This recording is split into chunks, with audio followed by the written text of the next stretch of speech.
আপনারা জানেন কিনা, মধ্যপ্রাচ্য থেকে বাংলাদেশকে প্রথম স্বীকৃতি দেওয়ার কথা জানায় ইসরায়েল। তবে তা সরাসরি প্রত্যাখ্যান করে বঙ্গবন্ধুর সরকার। গেল 5 দশকেও তেল আবিবের সাথে কোনো ধরনের সম্পর্ক গড়েনি বাংলাদেশ, বরং ফিলিস্তিনিদের উপরে ইসরায়েলি বর্বরতার শুরু থেকেই সরব বাংলাদেশ। রক্ত নদী পেরিয়ে কাঙ্ক্ষিত স্বাধীনতা পায় বাংলাদেশ। সদ্য ভূমিষ্ঠ রাষ্ট্রটিকে স্বীকৃতি দিতে শুরু করে বিশ্ববাসী, যেখানে মধ্যপ্রাচ্য থেকে প্রথম স্বীকৃতি দেয় ইসরায়েল। তবে সেটি লিখিতভাবে প্রত্যাখ্যান করে বঙ্গবন্ধুর সরকার। একই সাথে ফিলিস্তিনের স্বাধিকার লড়াইয়ের প্রতি পূর্ণ সমর্থন বজায় থাকে। 52 বছর পরও বঙ্গবন্ধুর দেখানো পথেই আছে বাংলাদেশ।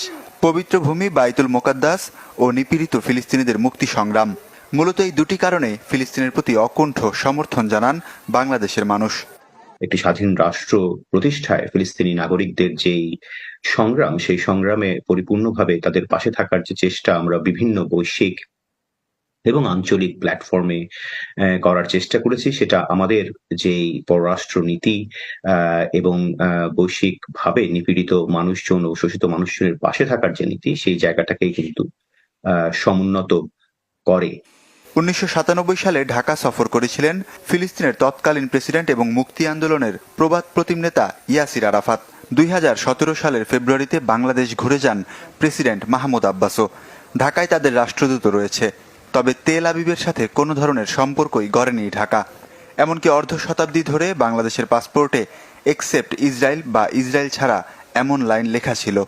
যতক্ষণ না পর্যন্ত ফিলিস্তিন একটি স্বাধীন রাষ্ট্র হিসেবে প্রতিষ্ঠিত হচ্ছে এবং ফিলিস্তিনি মানুষের অধিকার নিশ্চিত হচ্ছে, ততদিন পর্যন্ত ইসরায়েলের সাথে কূটনৈতিক সম্পর্ক না রাখার ক্ষেত্রে কিন্তু বাংলাদেশের একটি অবস্থান রয়েছে।